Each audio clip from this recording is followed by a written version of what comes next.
Good morning, East Coast, West Coast, and to our international audience around the world. My name is Adrian Dan, and on behalf of the ASMBS, I'd like to welcome you to this edition of the Fellows Project Lecture Series. Joining me this morning is a woman who is ready for prime time, one who has 2 college degrees, and many people have referred to her as the rock star of bariatric surgical education, Dr. Kunoor Jain-Spangler. The West Coast session will be moderated by Dr. Judy Chen, Dr. Matt Martin, and Dr. Julie Ann Lloyd. Well, this will be my last regular session with moderating duties for the Fellows Project Series. It has been so much fun and the honor of my professional service career to the ASMBS to organize high-quality didactics into one place. We have so many amazing speakers and teachers across the country, and it's really been my privilege. I would be remiss if I didn't thank the ASMBS staff for their tremendous support and tireless work. James Osterhout, Jillian, Danielle, Amy, Morgan, Jennifer Wynn. Also for their tremendous support, I want to thank the Executive Council and Executive Committee, specifically Dr. Matt Hutter, Dr. Shanu Kothari, Dr. Matt Martin, Georgian Malroy, and Christy Kaufman. Last and not least, I want to thank the members of the Bariatric Surgical Training Committee and our fantastic speakers who have made this series a success. Today, we close out the academic year with a great topic and 2 prolific speakers. We will talk about the mechanisms by which metabolic and bariatric surgery work. Here to talk to us and speak on this very important topic are Dr. Scott Shikora and Dr. Maria Altieri. Dr. Scott Shikora is a professor at Harvard Medical School at Brigham and Women's Hospital and president-elect of IFSO. He's also past president of the ASMBS and has the distinction of being the editor-in-chief of obesity surgery. Dr. Maria Altieri is section chief of GI surgery and director of bariatrics at the University of Pennsylvania, a new position for her. Congratulations, Maria. And she's also a prolific clinician and researcher in metabolic and bariatric surgery. And without further ado, I want to introduce Dr. Scott Shikora. Scott, the virtual podium is yours. Thank you very much. Truly appreciate the honor of participating. This is a terrific topic, and hopefully between us, Maria and myself, will leave the audience with a pretty good understanding of the topic of metabolic surgery, where to come from, etc. Here are my disclosures. None of them have any bearing on this presentation. So I haven't been practicing for 50 years, but bariatric metabolic surgery has been in existence for even longer than that, with the jejunal ileal bypasses of the 1950s, and 1967 was the first gastric bypass performed by Ed Mason. And for many years, the discussion was that the mechanisms of action was attributed to nutrient intake restriction. All right, my disclosures, none of them have any bearing on this presentation. And what I was saying that is, for the early part of the field of what was called obesity surgery, all we ever discussed was nutrient restriction and nutrient malabsorption, or a combination of both. But it turns out that of the data coming out of research for the past couple of decades, that's way oversimplified. And both Maria and I are going to discuss now what we believe to be the mechanisms of action of these procedures, with restriction and malabsorption being very small roles in the overall program. What is metabolic surgery? Where did that term come from? Like I mentioned, we started off calling it obesity surgery, and then the term bariatric became very, very wide used. And now we're talking about metabolic surgery. And I think credit has to go to Henry Buchwald, who, by the way, turned 90 a few days ago. Henry wrote this book with his partner, Richard Varco, and he defined it as the operative manipulation of a normal organ or organ system to achieve a biologic result for health gain. And what he was discussing was the fact that we take spleens out for ITP, but the spleen didn't cause ITP, yet the benefits to the patient were by taking the spleen out. The same thing can be said about perforated duodenal ulcers. We go ahead and we do an antrectomy, but that antrectomy the antrum didn't cause the ulcer.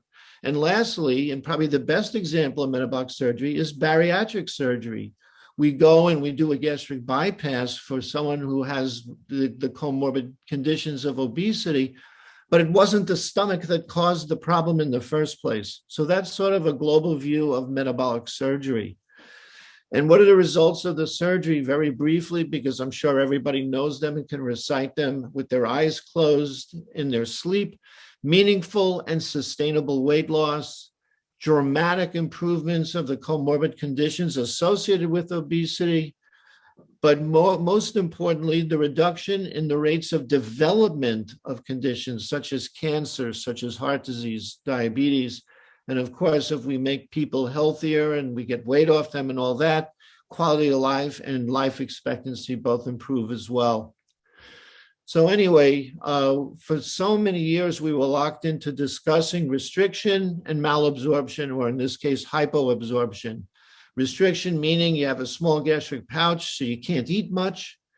And hypoabsorption meaning you can eat as much as you're able to, but you're not absorbing it as well because of the roux limb and the bypass. And we used to look at the operations across a scale that was based on either restriction or malabsorption. And now actually this same scale can probably be used for how metabolic a procedure is, where a lap band is not very metabolic at all, where the duodenal switch is way more metabolic. And I'm going to leave this for Maria to talk about a lot of the comorbid conditions that are associated with obesity. And by and large, they all get better and even resolve in some cases after metabolic surgery. Now, I've also witnessed debates where very prominent members of the society argue whether these benefits are solely due to weight loss or due to other factors. And the metabolic improvements can occur with both weight-dependent and weight-independent mechanisms. So that argument is no longer being had, but at one time, a lot of people felt very strongly it was the weight loss that caused the benefit. So we know now it's more than that.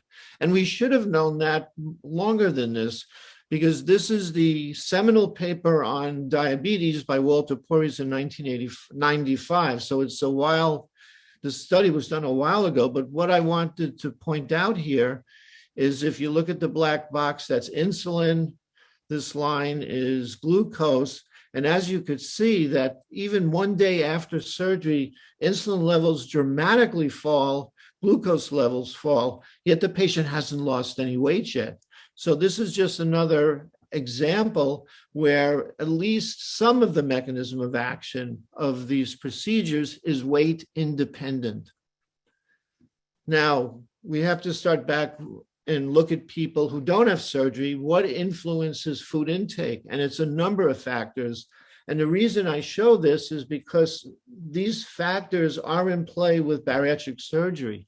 So you've got the endocrine signaling, which is your hormones.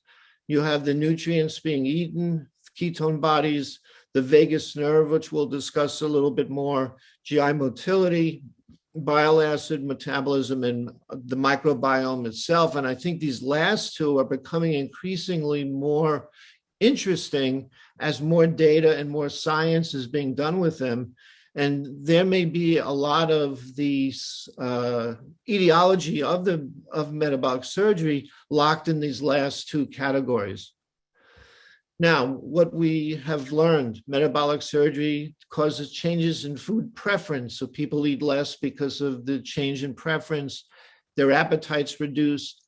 They have earlier satiety. They promote hormones that also cause satiety. Physical activity is increased, gastric emptying is increased, and there's major changes to the bile acid metabolism, which has profound effects for the metabolic benefits of these procedures.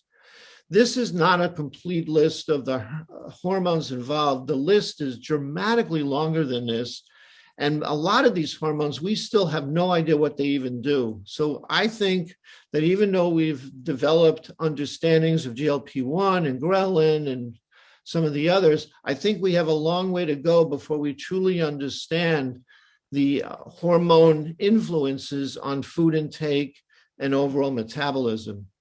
But just to very briefly go over, GLP-1 has a lot of attention now because we're creating GLP-1 agonists that are being used to treat diabetes and used to treat obesity, and we're making a lot of progress with that. So clearly this is a very important incretin. And by the way, for those who don't know what an incretin is, they're hormones that stimulate the release of insulin.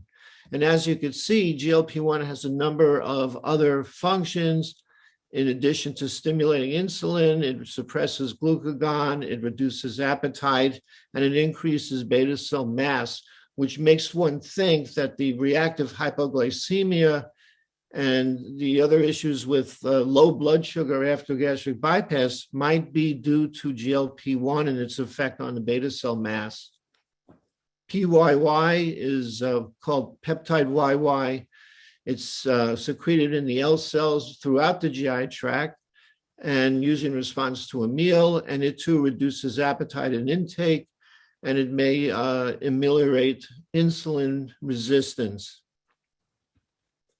And then lastly, GIP, glucose-dependent insulinotropic polypeptide, not bad for 7 in the morning.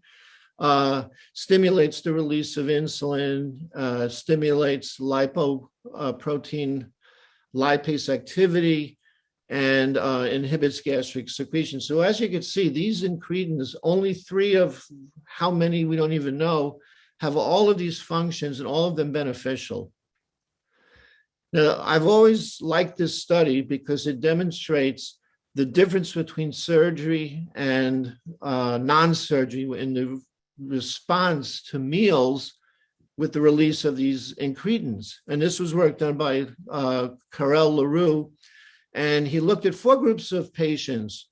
One group was obese control, there was a thin control group, and there was a band group, and then there was also a gastric bypass group. And after a meal, what you see here is that there was no benefit to either being banded, being obese, or being a non-obese control compared to the gastric bypass population that had the dramatic release of, on the left, GLP-1, and on the right, PYY. So big difference between the surgical patients and the medical or the non-operative patients.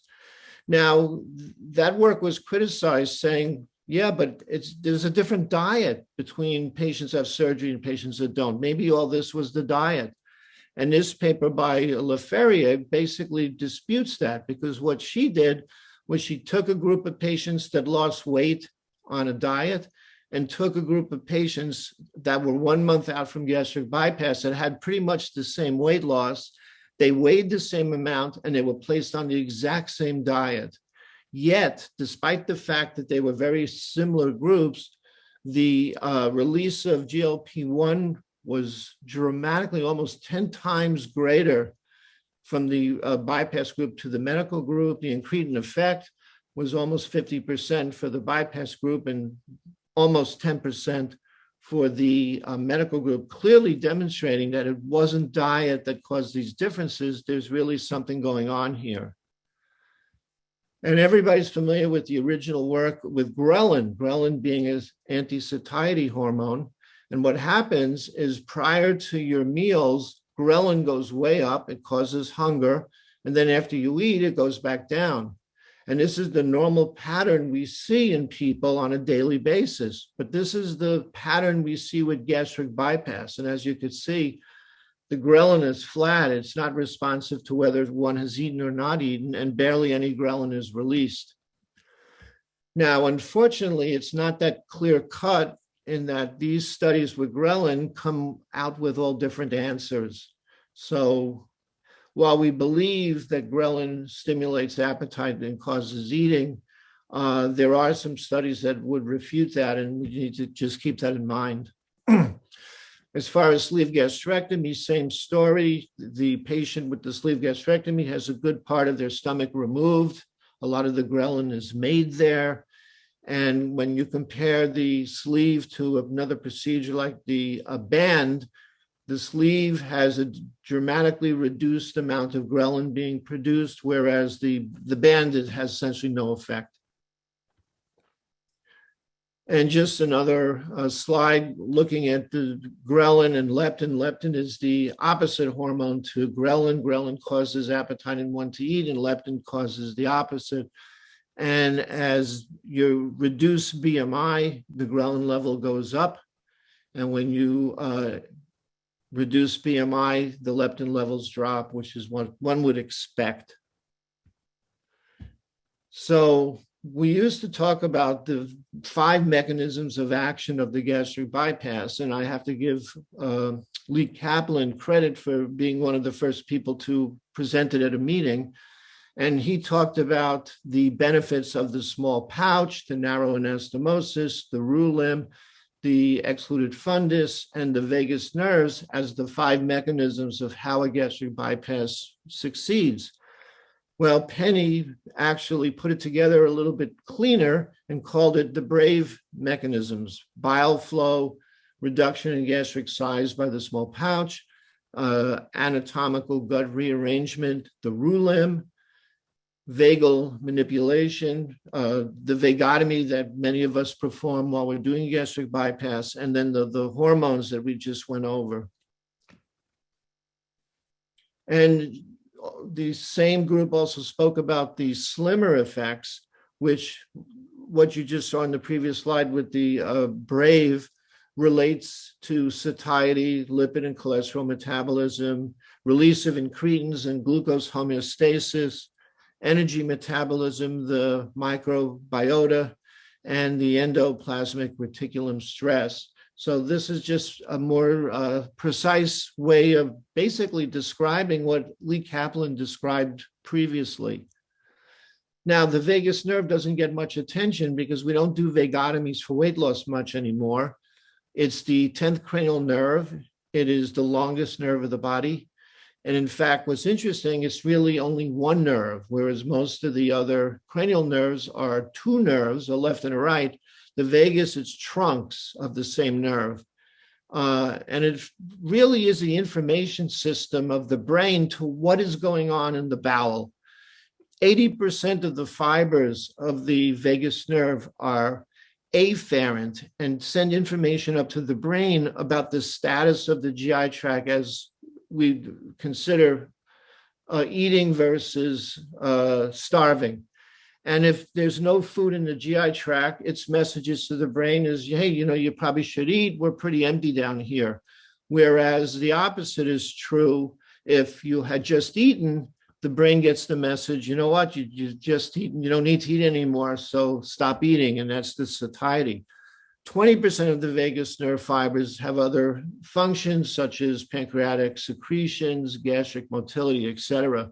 But 80% of the vagus fibers are the majority of the workload of what the vagus does. And there have been attempts in the past to cause weight loss by doing vagotomies. And one surgeon, John Crowell out of Brooklyn, wrote several papers about that. And he described the lack of hunger, relaxation of the stomach after eating, reducing stomach contractions, and basically reducing enzymes so that this operation, vagotomy, being relatively straightforward, should have worked as a weight loss operation. Unfortunately, it didn't. It would, in some studies, lead to a small amount of weight loss that was not maintainable. And the thinking was that maybe once the vagus nerves were cut, there was some type of accommodation that occurred over time to make the effect less significant, and over time, no effect whatsoever.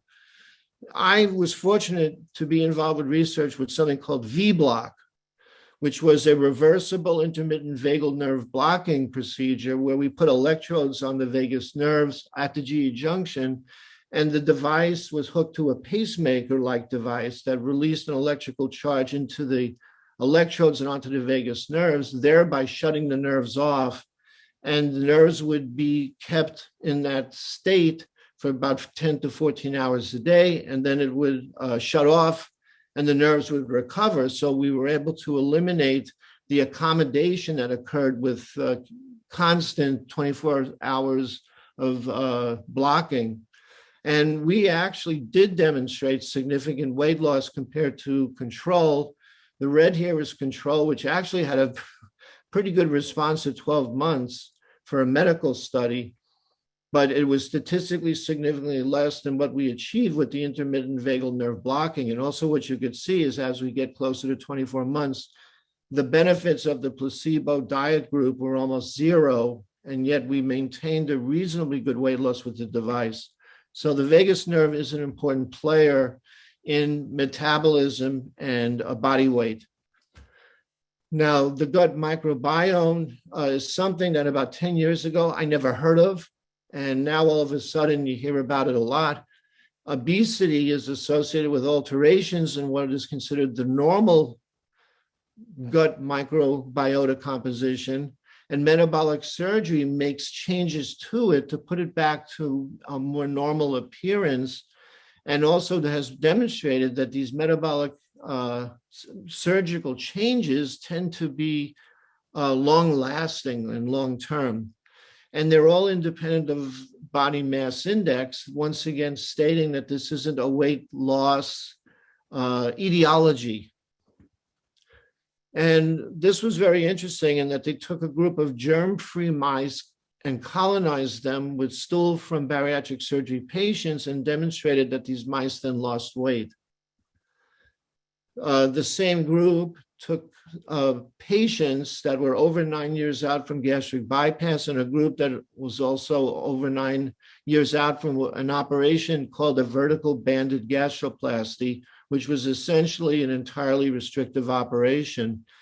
And then they extracted the DNA and they found that there were significant differences in the microbiota composition when they compared the bypass to obese controls, but there was no difference between the vertical banded gastroplasty patients and the obese controls. And that makes sense because the vertical banded gastroplasty is purely restrictive. And that's what it looks like here. It was also first written about by Ed Mason. You have a small vertical pouch and then an outlet, and the outlet is protected with a ring or a band to prevent it from dilating. But it's very much like the lap band. It's an entirely restrictive operation.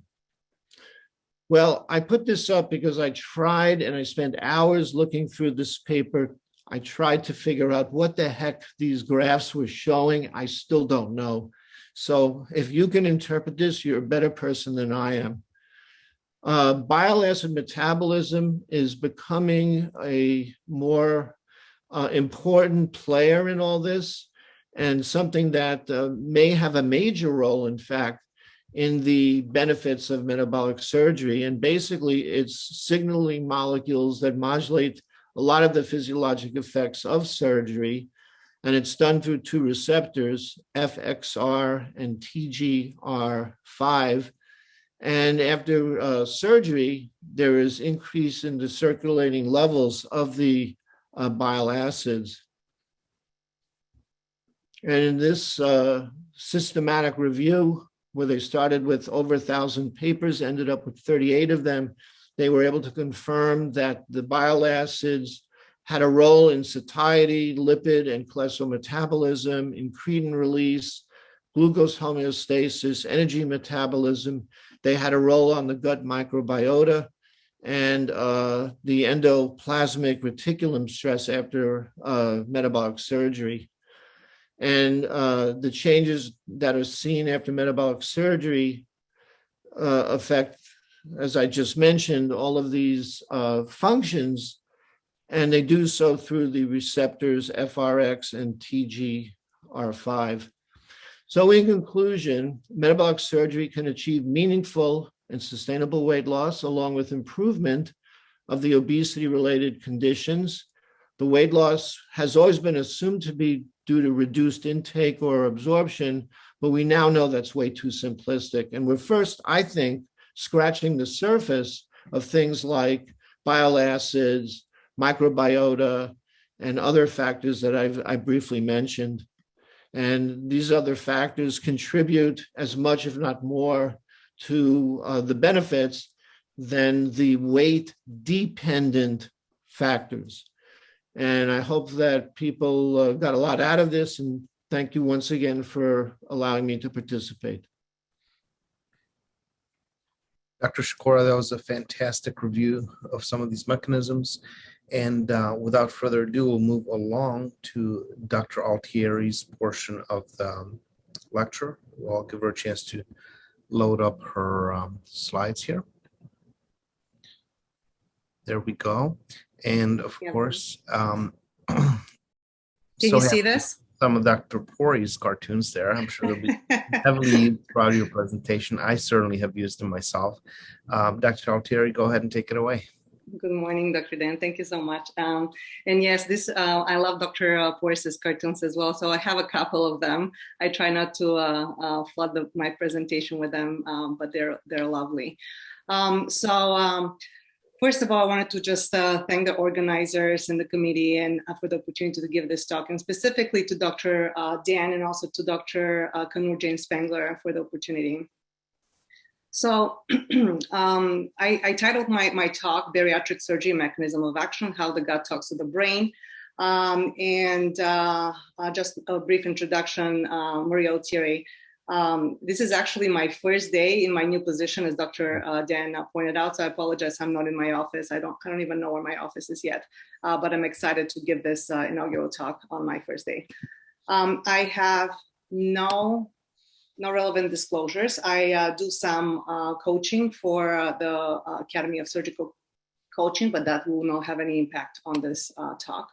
And the aim of this talk is to go over the mechanism of how bariatric surgery works in terms of overall improvement of weight loss and comorbidities. There's a little bit of overlap with Dr. Shikora, but I feel it's such an important topic that that's okay. And the question is, does it really matter? Like, do we have to know how bariatric surgery works? I mean, obviously we know that it works, but if we don't, how are we expected to talk to our patients and others? And in addition, we know that bariatric surgery is not very well utilized. So most people, most other providers, unless they realize how it works, they may not actually recommend something. So I think it's very important when we talk to other providers to give this information as well. So this poll came earlier in June, and for me, it highlights the beliefs of people and what obesity is a problem of. It's not very simple, so the solution can be that simple. And as Dr. Shikora, so one of the questions was like, how does bariatric surgery induce weight loss? And as Dr. Shikora pointed out earlier, a lot of the answer usually was, well, it's just malabsorption and restriction, but it's not that simple, right? It's much, much more than that. It's also gut hormones, bile acid physiology, microbiome changes, energy expenditure, and food preferences and taste, among a lot of others. And very similarly, so the gut hormones, as Dr. Shikora pointed out, we need to talk about them just because they are pretty active players. So we're talking about ghrelin, GLP-1, and PYY as the major ones, but again, that's not the whole picture. And these are antagonistic. So in terms of GLP and PYY actually increase satiety, while the ghrelin is the hunger hormone. And you've already heard about the areas where these are secreted. So it's either from the stomach, for example, ghrelin, and also GLP and PYY are actually in the distal ileum and colon. And that plays a role in terms of how the procedures act and these levels. So pay attention to that. So in terms of gut hormones, what happens after bariatric surgery to these levels? So this was a study by LaRue in 2007, and they looked into a cohort of 16 patients, and they looked at the levels at 0 to, so preoperatively at 2 days, 4 days, 7 days, and 42 days. And you can see here that ghrelin actually started decreasing and then increased at day 42, opposed to PYY and GLP-1, which steadily increased. Similarly, they also looked into the visual analog scale in terms of hunger, premium, which was decreasing at the same time, and then the visual analog scale for fullness 60 minutes after, and that increased. So this is just showing that PYY and GLP-1 are actually the drivers for changes following the Roux-en-Y gastric bypass. The same group also did a couple of other experiments, which I found very interesting. So divided the patients into good weight loss group and a poor weight loss group. And interestingly, the PYY and GLP-1 levels were actually increased in the good weight loss group versus poor weight loss group. And finally, the other question that they asked was, does the procedure matter? So the first two columns on the left are actually intake, calories, and the visual fullness scores of a bypass. This was the band. And they inhibited the incretins with somatostatin. And you can see when you have a bypass patient, which gets hit somatostatin, they are actually taking more calories and their fullness actually decreases. And this didn't affect the band, which is a purely restrictive procedure, and there was no changes in anatomy. Dr. Shikora also mentioned something about the long-term effects of the bypass. And this is from a meta-analysis showing that ghrelin, which was originally thought to be as a hunger hormone, and it's the driver, it's actually not the driver following bypass, as fasting levels actually decrease in the short term, but then actually increase after 3 months. Whereas GLP-1 steadily increased after the bypass. So the GLP-1 and PY1 are technically the more predominant hormone that is playing a role in bypass. So how about sleep gastrectomy in gut hormones? So this is another systematic review, a meta-analysis of 28 studies. And they evaluate also GLP-1 and PYY, and those increased after surgery, whereas fasting serum ghrelin actually decreased. And that makes sense because we are removing the portion of the stomach that produces this, which are the PD-1 cells and the symptom glands that produce ghrelin. On the other hand, GIP didn't actually change. So bile acids, we also discussed that as well. Bile acids have long been recognized as important components of bile and mediators of intestinal absorption of lipophytic nutrients. But more recently, actually, they're increasingly recognized as mediators of systemic metabolism, as they're serving as ligands for the FXR receptor, which is a nuclear receptor, and then also for TGR5, which is a cell surface G protein coupled bile receptor. So to support the effect of bile acids, actually studies have shown that bile acid supplementation in rodents can reduce weight gain. And plasma levels of bile acids in postprandial states are actually inversely related with body mass. So while the effect of bile acids can be observed in multiple organs, it's actually particularly interesting in the gut lumen, where they can modulate the enteroendocrine cell production of critical incretin hormones such as GLP-1, which in turn leads to all of this, like the stimulation of energy expenditure, the inhibition of appetite, and also the stimulation of insulin secretion.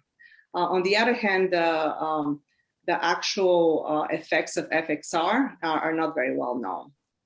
And more recently, it has also been observed that after bypass, both the levels and composition of bile acids change, which can play a role in the glucose metabolism. And I'm going to discuss this a little bit later. But when you bypass the foregut, that actually can lead to increase in free bile acids delivered to the distal gut, and which in case activates GLP-1 when they reach the distal ileum and through those receptors. In terms of the gut microbiota, that Dr. Shikora also discussed that as well. How do we get our help from our little friends? And again, similarly to him, I don't really understand the map of these maps of phyla and increase and decrease, but we do see a change.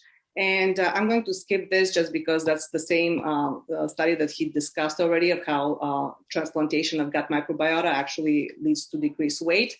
Just one thing that I wanted to point out in this experience specifically, the mice actually ate, if somebody was to ask, well, maybe it was the food diet or something like this, maybe the bypass group actually had a little bit less food, and that's why they lost more weight.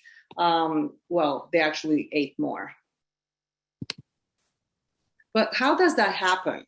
So it is because there's an association between gut microbiota and specific gene expression. So in this study, they explored the gut microbiota before at 0 months and then post-surgery at 3 months and 6 months. And at the same time, they also examined the adipose tissue gene expression at 0 and 3 months. And despite the fact that there were changes in the gut microbiota, they noticed that there is a bacterial genera correlated with changes in adipose tissue gene expression and clinical phenotype. So there is some association between gut microbiota and the gene expression. There are also studies that show that both total energy expenditure and resting energy expenditure are being affected following bariatric surgery. So when you have weight loss, it's intuitive that the body actually shuts down to conserve energy. However, studies have shown that in both animal models and in humans, bariatric surgery actually increases both total and resting energy expenditures. And this is a study by Stylopoullos, and I find this fascinating. They did a bypass in mice, and they had several groups. They had a control group, so it's a control group, a sham surgery, as well as obese mice that were matched to the mice that just had the Roux-en-Y gastric bypass. And if you can just concentrate on B and C, if you compare the matched weights with a bypass animals, they actually had a total energy expenditure of 19% and 31% for resting energy expenditure higher compared to their controls in terms of obese mice. In terms of taste, there are articles that provide evidence supporting changes in taste perception and hedonic taste following bariatric surgery. Taste sensitivity to sweet and fatty stimuli appear to increase post-operatively. Also, patients have a reduced hedonic response to these stimuli. So there's actually functional MRIs that reveal decrease in brain hedonic responses to high-calorie foods in post-Roux-en-Y gastric bypass patients as compared to post-band patients, for example. But other factors can also play a role. You can have lactose intolerance, altered taste, or dumping syndrome, which can also contribute to food aversions. So let's talk about diabetes. So there are 3 possible mechanisms for effects of diabetes that have been proposed, and those are weight loss, intestinal malabsorption, and hormonal changes. But interestingly, restrictive techniques result in lower rates of diabetes remission than mixed procedures. So that's suggesting to me that gastrointestinal tract changes after malabsorptive surgery is actually involved in diabetes control. As well as Dr. Shikora also mentioned about the Sentinel paper. So 35 years ago, in a paper, Dr. Pori showed that out of 141 patients, all but 2 became euglycemic within 10 days after bypass surgery. So how much weight loss can you actually have in 10 days? So it must not be just weight loss itself. The rationale after, in terms of intestinal absorption as a mechanism for diabetes control is derived from the fact that both hyperglycemia and free fatty acids induce insulin resistance and beta cell dysfunction by stimulating mitochondrial production of reactive oxygen species.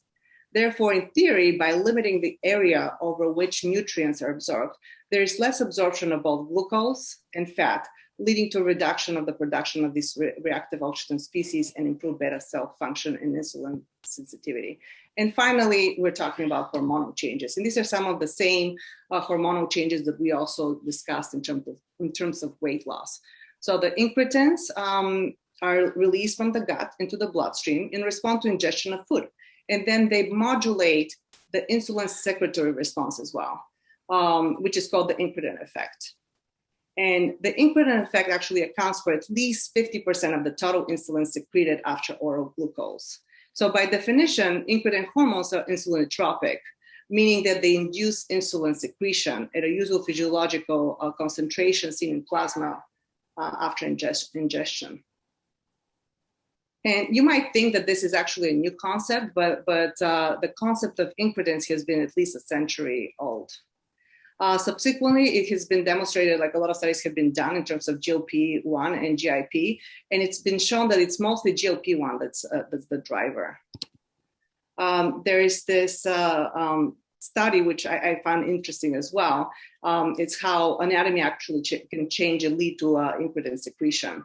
So they had 5 patients who had complications, and they noted that, well, they had a gastrostomy tube placed after their surgery, after their bypass surgery. And they noted that when they used the gastrostomy tube, it was very hard to control their glucose levels. So what they did is they fed the patient either orally or through the gastrostomy and checked their glucose level, their insulin, their GLP-1 and PYY and so forth. And again, so the empty circles are through the gastrostomy, the filled circles are actually orally. And you can see that if you're using the gastrostomy, you don't really induce this insulin response. And the same thing is GLP-1 and PYY are actually like dampened. Whereas if you use the oral route, you have this high insulin, which is super physiologic insulin response. And then GLP-1 and PYY are also high. So Dr. Shikora mentioned this, but I feel like I'm just going to reinforce it as well.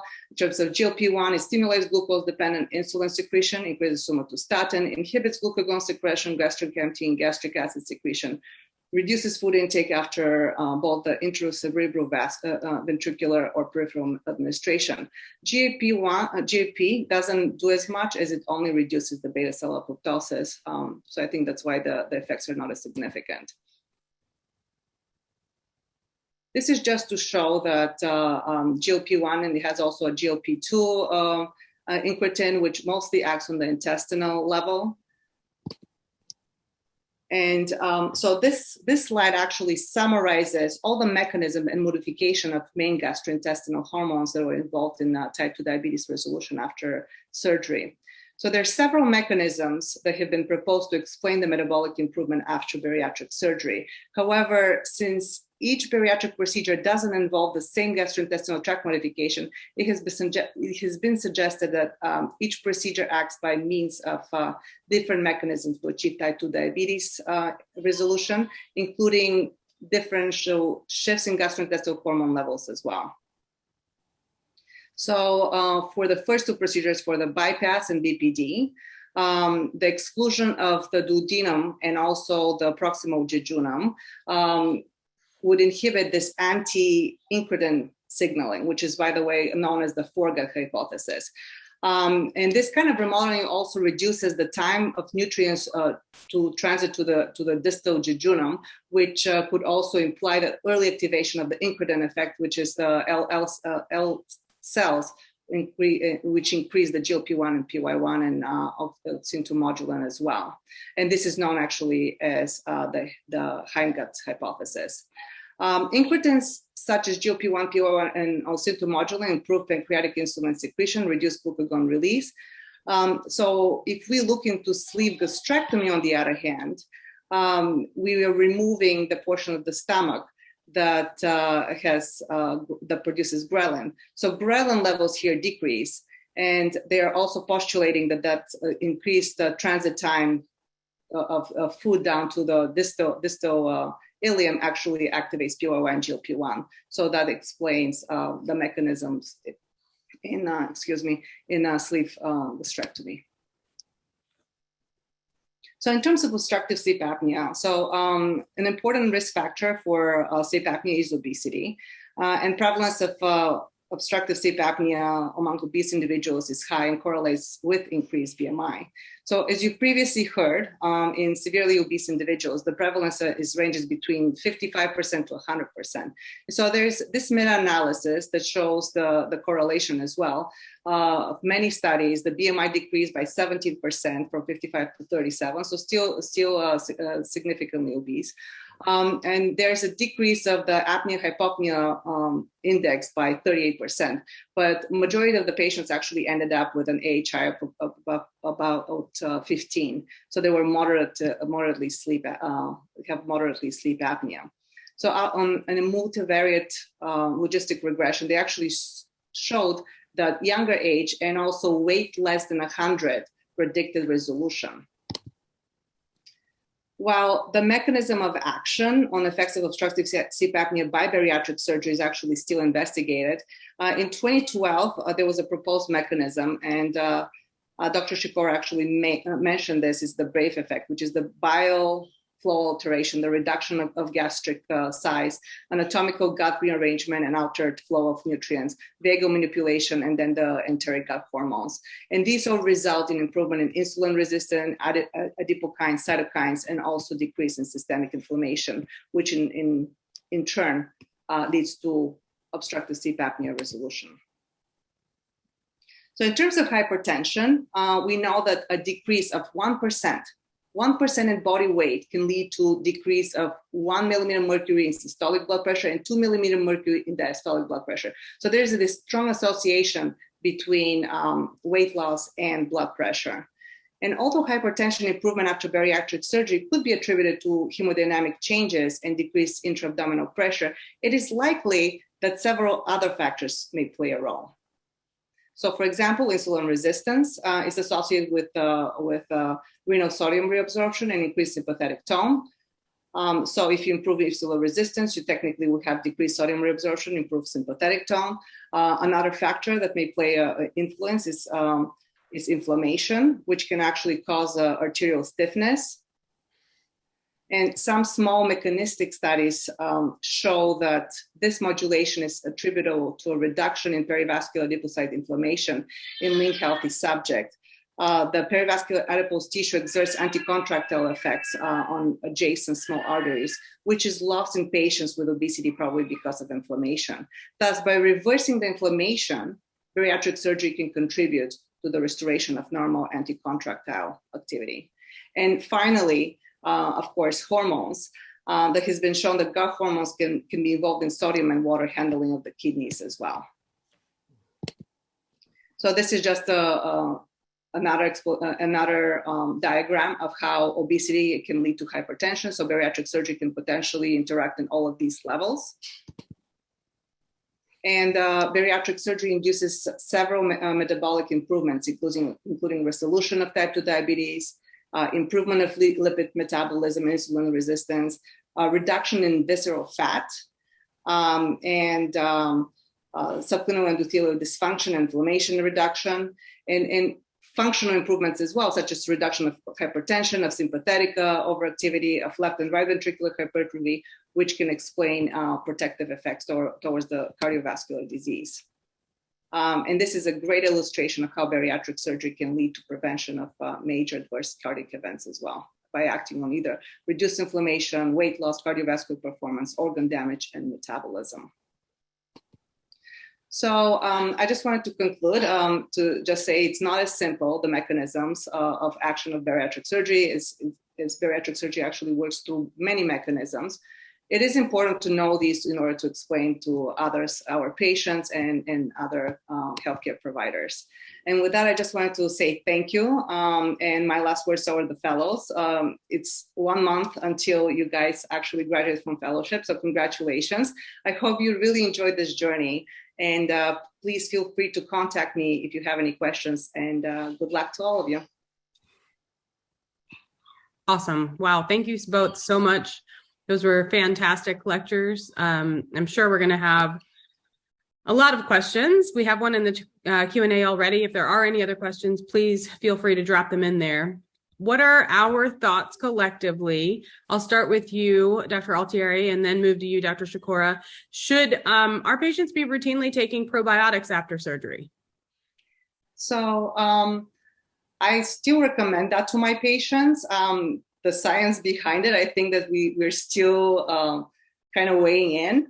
I'll be curious to see what others are doing across the country. I think it's helpful, but I don't know if it's just, like a mind helpful, right? Like I feel like I'm actually doing something, but the science behind it is still unclear. Dr. Shikora, your thoughts? I'm favorable to using it. I agree with Maria. I'm not sure there's much literature on it and what it actually does, but for bacterial overgrowth, I'll usually try that before antibiotics. Yeah, that's a great thought. So I have a question. If we take what we're talking about today a few steps further, and this is already starting to be done, right? Our patients are coming in with these gene profiles regarding their metabolism and their pendants for obesity or the development of obesity. Are we going to be picking surgeries based on our patients' genetic profiles? That is a great question. Yeah. And I could foresee it someday, because right now we don't have any real mechanism for choosing the right operation for the right patient. Right. We have no clue as to what makes it the right operation. And maybe something like that, looking at a microbiota, looking at other metabolic indices, may be the best way to choose the operation. And something that when I was reading through this, and I don't know if there's any other literature out there about it, but one of the experiments that was discussed, and that was 2007, I mean, we're talking about 15 years ago, when they picked those patients of good responders and poor responders for weight loss, and they saw that the levels were actually different in terms of incretins. I wonder if there's, some form of even be able to predict, but based on levels preoperatively, just on that, and see if that's a possibility. Yeah, those are all great points. You both touched on the fact that it's not necessarily weight loss that's causing these metabolic changes, right?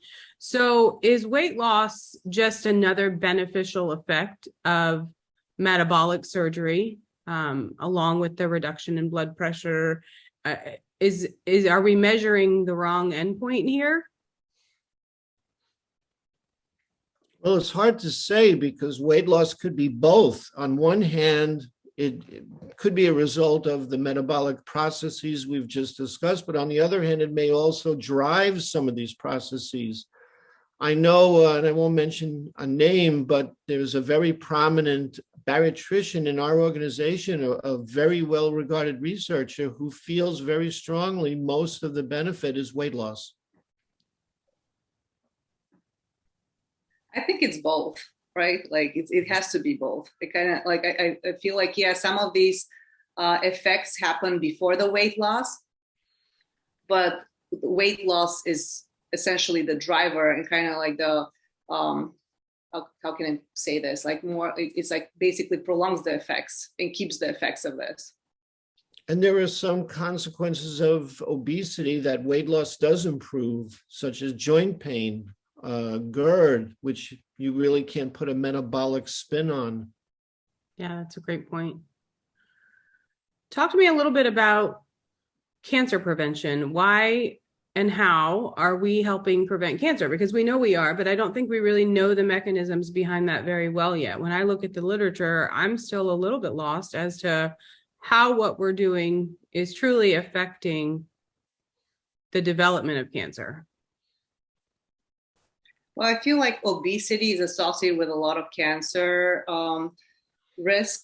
And again, we don't know all the mechanisms, but we kind of touched up on a few of them: inflammation, reactive oxygen species, gene expression. And again, we don't have all all the elements in the best picture yet, but I think that there will be a lot of strides in that area that are coming on next. The Cleveland Clinic group is actually recently published a lot of, like the risk reduction in terms of cancer prevention by bariatric surgery. So I think that work is already kind of starting to build up, and we just need to kind of put the pieces together. Yeah, I agree. There are 13 cancers that are said to be related to obesity, and most notably the endocrine cancers such as ovarian, uterine, etc. And I don't know exactly what the mechanism is. I'm not sure anybody truly knows. Inflammation has come up on a few of these papers, but it's been shown that if you have bariatric surgery anytime in your past, and you later on, if you develop one of these cancers, it's diagnosed at an earlier stage and it's more treatable with a lower morbidity and lower mortality than for someone who's not had a weight loss procedure. All right. I think that brings us to the end of our questions. I want to thank you both for your amazing talks today, for contributing. I know our fellows all appreciate it very much. So thank you. And Adrian, it has been a pleasure. You are the true rock star. So thank you very much. Kunoor, thank you very much. I want to thank our speakers, Dr. Shikora, Dr. Altieri, and I just want to say going forward that I know this program is in great hands with you, and that makes me so happy. And you've been just a tremendous ally, friend, and support for me throughout this journey. Thank you so much, and good luck with everything. And thanks everybody, and congratulations on the end of a great training career for you all.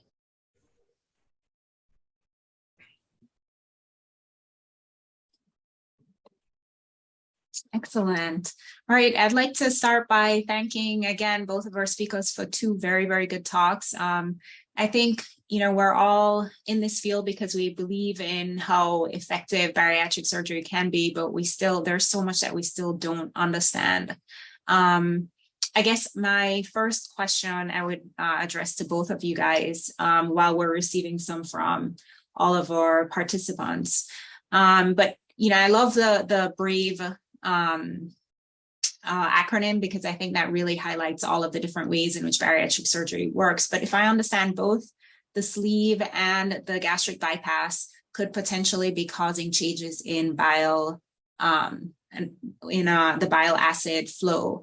Do we really understand how that happens, especially in the sleeve gastrectomy? Because there really isn't that much rearrangement of the GI tract. So for the bile acids, one of the hypotheses is there are two of them, the hindgut and the foregut. And this is more of a hindgut, just the flow that reaches the colon, and the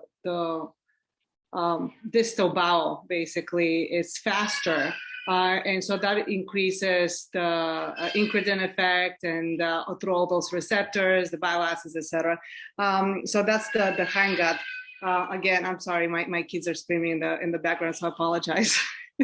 I think I just realized that they were doing that in the morning as well, so I apologize double. I think that it's more explained by the hindgut hypothesis that way. I haven't seen a good explanation for why specifically it's the bile acids, but I agree with Maria. What we see with any procedure that has a rulim is that the not completely digested succus gets down into the terminal ileum, not completely digested, and it trips off the incretins. Just to echo Dr. Lloyd, yeah, this is such a good, wonderful review. And even one of the participants also in chat said that thank you so much for such a thorough review to both of our speakers. There is a question from the audience, and specifically about ursodiol, which is a secondary bile acid. I had to look it up. But in regards to that, I know we use that, in regards for biliary disease, I think really preventing it. But their particular question looks like, if bile acid modulation is so important, why are we not using ursodiol anymore post-op? I know that there's, and Dr. Shikora can also add to this, I know there have been studies in animals where it's been shown that it can play a role in weight loss in mice. I haven't seen it used in humans, so the only FDA approval is for a gallstone disease. I don't think it's approved for weight loss per se, but I don't know if Dr. Shikora can also add. Well, I'm not familiar with it as a weight loss procedure. Where URSO came in, and I think the original paper in humans was by Harvey Sugarman, where he put a group on ursodiol and another group he didn't, and obviously the group on ursodiol had less gallbladder disease. The reason that more patients don't get on it is because they get all sorts of side effects from it, nausea, diarrhea, cramps. It's expensive, and they have to, I think, take it 3 times a day. So even though it demonstrated efficacy for reducing gallbladder disease, it was not all that wonderful for patients, and most programs stopped doing it if they were doing it. Yeah, again, that just really shows so much experience. Again, Dr. Shikora, my mentor, I'm so glad to always see you. But both of your knowledge and expertise in this field with all the different mechanisms is so wonderful. So thank you. Again, encourage any of the participants to submit to Q&A now. But I have a question. I'm starting to see a lot more kind of neuro related, not just dysmotility of the gut, but dysmotility of their blood pressure. And so there's the postural orthostatic tachycardia syndrome, POTS, and there's even like intestinal migraines, which are a subvariant of POTS. And I really feel like there's a neurological change when we rearrange the guts in regards to not only the motility, but just sort of the interactions with hydration levels and tone. Is that something that you have seen in your experience, or any of those kind of aspects to this mechanisms that we still don't really truly understand, but then after time, especially with a lot of the maybe more hypo-absorptive, I love that term, is there something that's there that we just don't know how to control with tonal problems, motility problems over time with some of our anatomy? It's a big question. That's a great question. I never heard the term POTS before, but I have seen some patients with the labile blood pressure or GI symptoms that you can't really figure out. We do cut the nerves, the autonomic nervous system, when we create a rulen, and it's very possible that that's at least causing the GI symptoms. When you go back on gastric bypass patients who have had surgery 10 or 20 years ago, you'll frequently notice that the rulen is massive, and yet they were never symptomatic of having a bowel obstruction, but it may all be one disease. I don't know much about it though. Another thing, as you know, Dr. Shikora is the editor-in-chief of obesity surgery, the opportunities to kind of read about certain things. There's this one study that looked at colonic dysmotility after Roux-en-Y, and that there is an element, of course, the small bowel, it transits faster but the colon transits slower. Have you also heard of any background with that as well, kind of given the vagus and the neurological changes we do? I haven't. I mean, I think I read that same paper you did about the colon. It makes sense. I don't have an explanation other than, we are disrupting the movement of the neuronal impulses from the brain down or from the bowel up.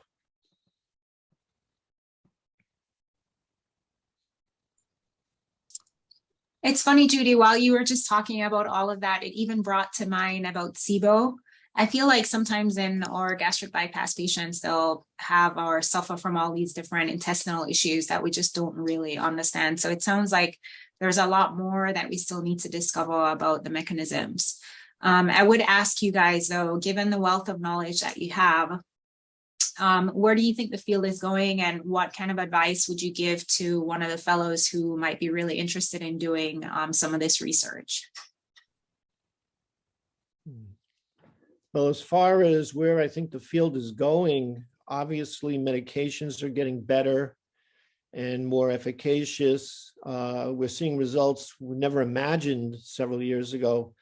The robotic era is well underway, and other companies are going to be rolling out robots pretty soon. Endoscopic procedures are still growing and improving each time Chris Thompson gets his hands on it. It's a better operation for it. So who knows what the full extent of that is. The one anastomosis bypass is going to be done in the US. It's now been approved. So I think when we're only operating on less than 1% of the population of people who could have surgery, there's plenty of room for all sorts of new ideas, devices, surgeries, medical treatment. And I have a feeling we're just going to see patients and have so many more things to offer them. I agree. And I just wanted to add something else that was also brought up this morning, which I found it fascinating. And I think that that's also will be part of the future. And that is gene therapy and just prediction of if we can predict, number one, who are good responders, and then number two, what surgery is the best for the patient. And I hope that at one point, not in the near future, but we are at that, we reach that, at least in my lifetime. Yeah, we talked a little this morning about maybe that's a marker for which operation might be more effective for a given patient, because right now, nobody knows. We see a lot of papers submitted to obesity surgery where somebody's come up with yet another idea of how to determine the best operation for a specific patient, but I'm not aware that any of those have actually worked. Yeah, and I think it has a lot of room in even revision guidance, you know, like why are we performing revision when maybe part of what the mechanisms you guys touched upon really should be part of the treatment algorithm. I have, there is a quick question, hooray. Sorry, Dr. Lloyd, but it looks like this question is talking about microbiome. Not a question, no, it's not a question, a statement. Huge untapped potential, yes, yes. I think all the mechanisms actually discussed today are untapped mechanisms. We're almost a minute gone, but I do have one question, unless Dr. Lloyd, you have another, but who do you think our partner should be? You know, we're surgeons. I am so appreciative of this information. It's clearly complex. Vascular medicine has a true, you know, vascular medicine. And I know we have obesity medicine, but I feel like it's speckled across so many different places and types of, like, why is there no like true partnership or like, you know, I think area where this, like an endocrine or metabolism or GI or wherever it should live? What is your thoughts on that? All right, I'll go first. Actually, we have that model at the Brigham right now. We're like a three-legged stool. We have the surgical arm, we have GI, and we have Carolina Povian's medical practice with her colleagues and assorted other people. And patients can end up seeing different combinations of us before making their decisions. So maybe they see me and I send them to Caroline, and maybe they say, geez, I really want to hear about the endoscopic. We send them there. They come back, they go around and around and around. If they have a problem, we try to figure out who best to deal with it. If it's a sugar problem or dumping or SIBO, we may send them to Caroline. If it's a GI problem, we send them to GI. So we actually have that model already working and working very well. So I just started my new position, so I can't tell you what we have over here. But honestly, I feel like everybody should be a partner, and not just that, also primary care physician, internal medicine. As you pointed out, like bariatric surgery is so vastly underutilized, and we have like less than 1% of the patient population is actually getting surgery.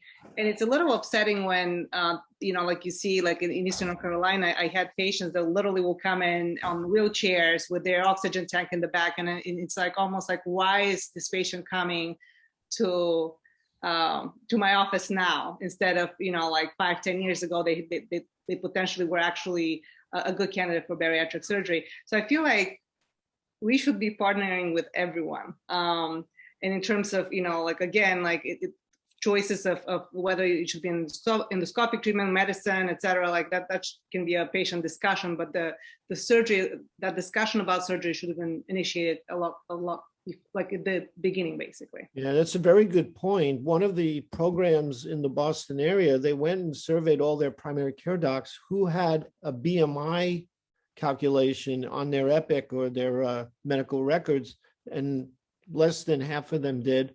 How many of them had a chart or something with information in their office for patients? Very few did. And what I found the most interesting was a physician commented they're more comfortable discussing sexual issues with their patients than weight issues. And I would have never guessed that in a million years. Yeah, I think you guys are raising some really good points. I think usually the point of initial contact for lots of our patients is with the PCP. But I'm finding more and more now, when you operate on a patient and they have a good experience with you, they go out and tell all of their friends. So, I mean, more patients are coming in and actually asking about bariatric surgery. So I think things are improving, even though it's kind of slowly. But yes, I agree with you. I think we need to have the PCPs do more outreach with the patients initially. Hopefully, when we finalize the new guidelines, we can distribute that through the medical communities as well and the medical societies, and hopefully they'll have buy-in. No, again, absolutely phenomenal work. Thank you both for the morning session and afternoon, and everyone stay safe this weekend. Enjoy. Yes, thanks everybody. Be All right, well, thank you have guys. fun. Happy 4th. Happy 4th. Happy 4th.